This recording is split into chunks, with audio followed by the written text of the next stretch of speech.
Alright, Season 3 of The Witcher show on Netflix came out, and so we have to talk about it. I have been reviewing every episode separately for the previous seasons, but since this one is released in 2 parts, and also because, other than episode 1, I don't think I have that much to say about the rest of them individually, so I will only make 2 reviews, one for episodes 1 to 5, and another one for the rest of them. You can check the playlist in the description for my other Netflix Witcher videos, but without further delay, let's begin with Season 3. Before we get into spoilers, is it any good? That would depend on your perspective, I suppose, but it's okay. The way I see it, especially in hindsight, I thought Season 1 was decent, but I cannot say the same for Season 2 or Blood Origin. Netflix added, removed or changed so much of the original story, and the vast majority of the changes ranged anywhere between needless and flat out stupid, so my expectations for Season 3 were much lower, and I have to say that this one isn't that bad. Of course, it still suffers from having to conform to some of the bad decisions Netflix has made in the past, and they've added a few new ones too, but still, if you can get past the occasional plump sorceress and a few other things, I'd say you should probably watch this one. It is closer to the source material than Season 2, the initial episodes especially, which feature Geralt more prominently, are especially worth seeing. One thing I praised the last season for was the improved production value and CGI. The costumes, sets, monsters and effects, they all looked better than the first season. Unfortunately, we seem to be going backwards in that department. Some of the spells and portals and whatnot look a little wonky, the blood splatters looked less convincing, and even the black transition in Geralt's eyes after drinking a potion seems more obviously edited on top of his eyes. I suppose it's still better than the rubbery Witcher transformation in Blood Origin, but for the main series it felt like a step back. And the final thing I'd like to point out before we get to more specific and spoiler-heavy discussions is that the trailers for Season 3 are somewhat misleading, in a sense that they might give the impression of a fast-paced, action-packed season, where in fact it's quite the opposite. Season 3 is potentially the most dialogue-heavy and least action-packed season of the 3, which is not necessarily a bad thing, but I thought it should be pointed out. It even opens up with an action sequence where the professor just dies, but it goes on to be a lot more dialogue-heavy than I expected. Okay, I think I've already started with the spoilers, so let's continue.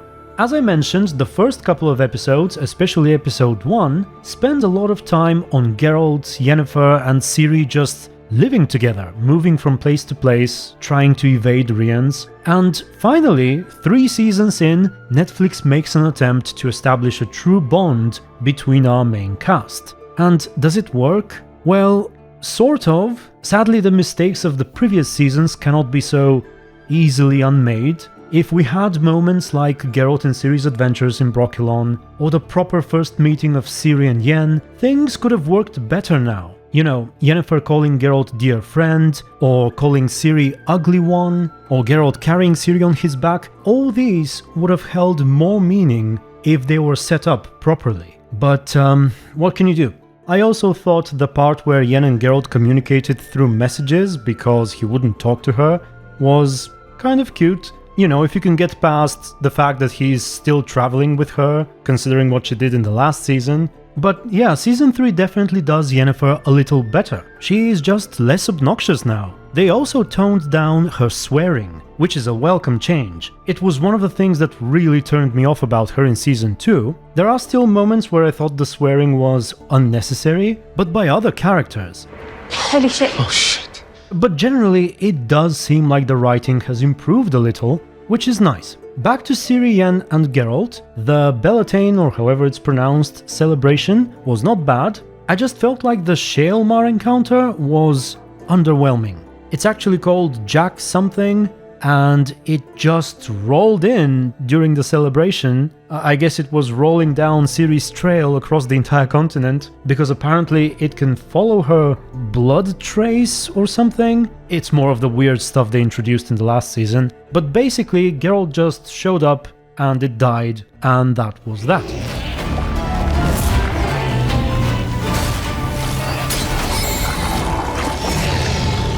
Also, I have mixed feelings about the encounter with the Elves at Shaerrawedd.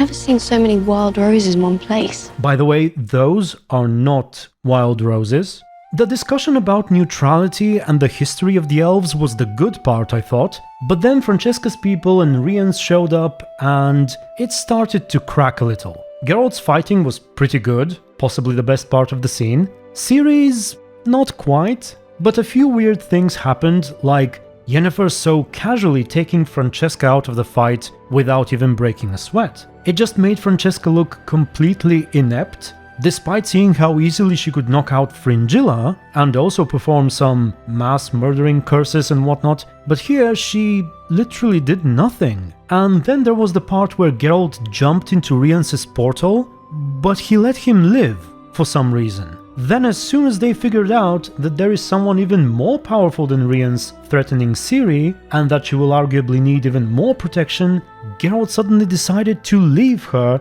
so he can go track down and kill Rian's again. I need to find Rian's to finish him off.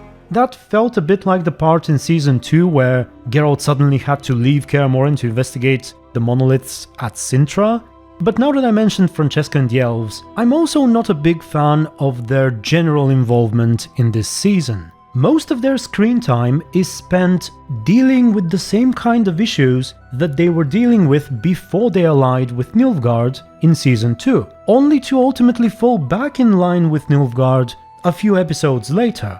Keira also ended up in a similar position after being forced to kill that good elven friend of his, whom we've never seen before, have we? I guess they really like having Keira murdering people. So what I'm trying to say is, the plot involving the Elves and Nilfgaard is just needlessly going in circles, stretched across the second half of last season and the first half of this one, and it really isn't moving forward. I honestly thought something new and different will come out of it, like maybe Francesca and her followers will join Yennefer and the Northern Mages, and Keira's friend and his followers may join Nilfgaard, maybe recruiting dwarves to their cause, and establish the Scoia'tael as a separate faction from Francesca, which I thought that was happening, sort of, but it didn't. Yarpen was also pretty good, and he had a decent amount of screen time precisely in these early episodes, and so I suspected that he would be involved in the elven business somehow, but no. So far there doesn't seem to be any dwarven involvement in the Scoia'tael at all. And now that I mentioned Keira, what about Fringilla? True. She's tasting wine in prison, trying to safeguard the Emperor, I guess, from getting poisoned. By the way, Emhyr should really fire whoever's in charge of prison security, because there's no way they would allow Fringilla to escape so easily. She basically got into the bag of another dead person, and no one realized that she's missing, so they just threw her away along with the dead body. But other than that, I don't think there are any clues as to what she's up to. I think we only see her once afterwards, having fun.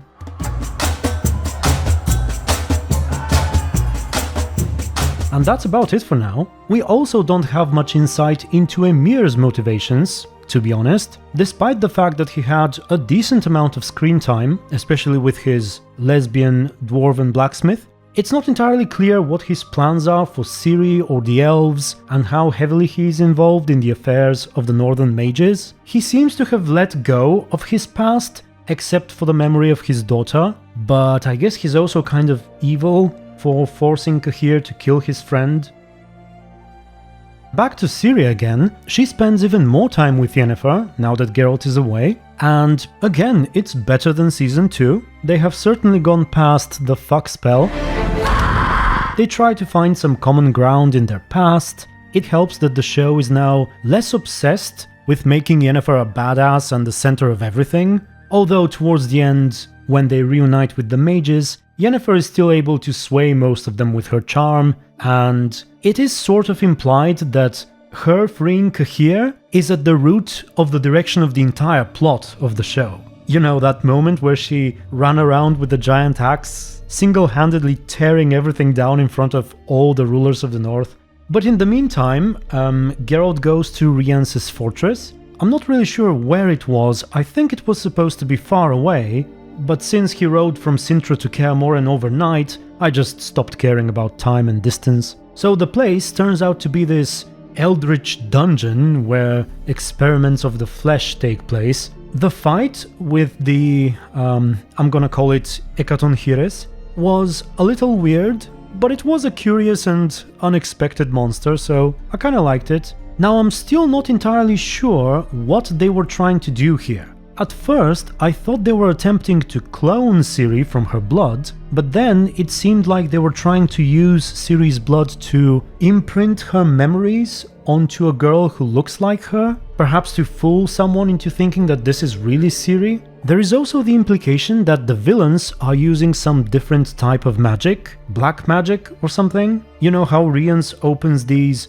dark portals? But back to the false Ciri. Geralt takes her to that friend of his mother, the druid, who turns out to be living with none other than Otto the werewolf from Season of Storms. Which is nice, maybe except for the fact that they decided to kill off his wife and children. I think they would have been more interesting than this woman. I mean, they could have still added the fact that his wife knew Geralt's mother and basically do the same thing with her. And also we didn't get to see him turn into a wolf. But what I did like was that emotional scene where Geralt actually shed a tear.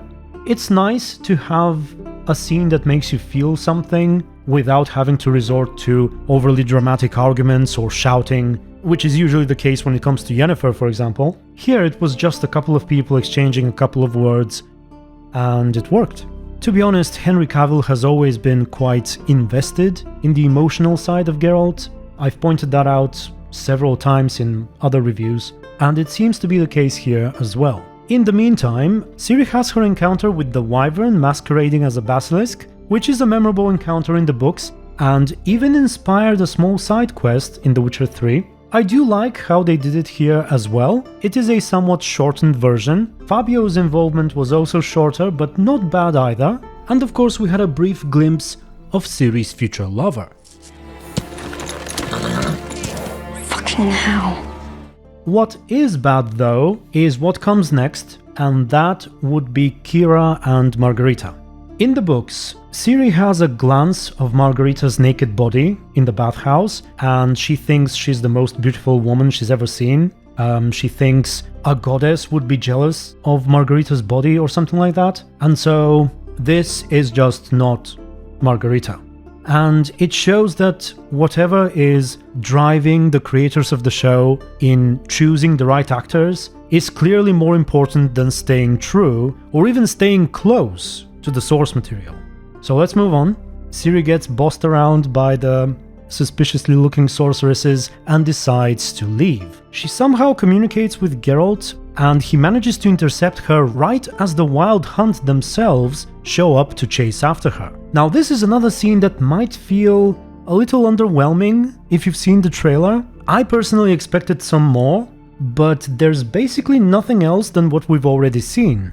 They pursue her for a bit, Geralt shows up, hits them with the Ard, and they disappear. So while they do vanish like ghosts or fog or something, they are apparently here for real and will hopefully make another appearance before the season is over. I should also mention that this was another case of questionable CGI. Ciri's horse ride, especially from a certain angle, seemed very obviously fake. Also, sadly, there are no signs of Nerdy Avalach. Now, the reunion between Geralt, Yen, Dandelion and Ciri was a good scene. You know, the one where the bard interprets Geralt and Yennefer's exchange for Ciri? I was expecting that Netflix would either remove that or mess it up somehow, because both Dandelion and Ciri are different in the books, and the original exchange wouldn't have exactly worked. But they actually changed it a bit, made it a little less profound and more comedic, I suppose, but I thought it ended up working surprisingly well, so well done. You're unbelievable. You're delusional. And now that I mentioned Dandelion, I realize I haven't yet talked about him and Radovid and Dijkstra and Philippa and all that, so let's go over them. Netflix has changed Radovid quite a bit. He was initially supposed to be around Ciri's age, who was supposed to be several years younger too, so he had to be in his early teens at most, which would put him at least a couple of decades beneath Dandelion. He was also originally the son of Vizimir, and now he is his brother instead. I honestly don't like his character very much in the show. I think he's rather over the top. Probably not as bad as Vizimir, who is practically a joke. And then I shot the elf like this. Hold still, I say. But as far as his relationship with Dandelion is concerned, well, it sort of works. Based on the books, I would certainly not picture Dandelion with another man, but if he has to be with one, I think they did a decent job setting it up. You know, the two of them spent some time together and talked and played music, drank wine and danced around political intrigue. We also see the bard with Vespula, who makes an appearance in the games, but it does seem like Radovid is shaping up to be Dandelion's true love. Speaking of love, there is something bizarre going between Dijkstra and Philippa. There is a scene where she has him tied up. Louder! And she's whipping him quite heavily. All the while he confesses his sins to her or something. I must say it did catch me off guard. Even though there was a slight hint about something weird going on between them in earlier dialogue. Other than that, the actor who plays Dijkstra seems quite good, and he has a few decent scenes, especially with the head in the box. Philippa does a little bit of my favorite type of magic, which is appreciated, and similar to Emhyr, we still know little about what she's really after. We finally learn that she was once a sorceress at Aretuza, but apparently things went sour between her and Tissaia for some reason. And now to talk about the final episode, or episode and a half, which revolves around the Thanet Ball, for which the sorceress has crafted invitations by hand.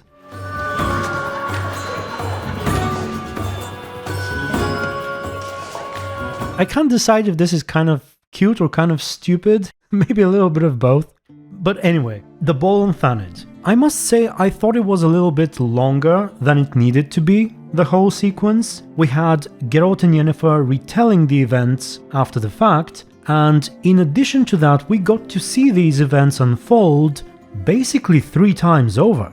They showed the ball multiple times from different characters' perspectives, but with some overlaps that in my opinion made the episodes unnecessarily heavy. They tried to be creative with it, to present it in a way where each time something new is revealed and what we thought was initially happening is not what is actually happening, but still I think it should have been a little shorter. Especially since it was clear that Stregobor is not actually behind it. In fact, I think Geralt and Yennefer were a little too hasty to assume that it's all his fault. He did have some turbulent history with girls in the past, but not the ones with elven blood. He was after the ones who were supposedly afflicted with the curse of the Black Sun. And so they spent so much time trying to frame him until the last couple of minutes of the episode where they saw the red jewelry and suddenly realized that Vilgefortz is behind it all.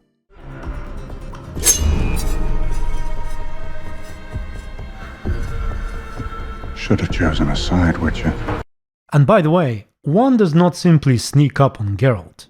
Also, in retelling these events over and over, we sort of missed the chance to have what is originally a really memorable romantic scene between Geralt and Yennefer. It was full of passion and tension, and it illustrated their difficult relationship and feelings for one another quite well. Otherwise, the ball was not bad, Sabrina's involvement was appreciated.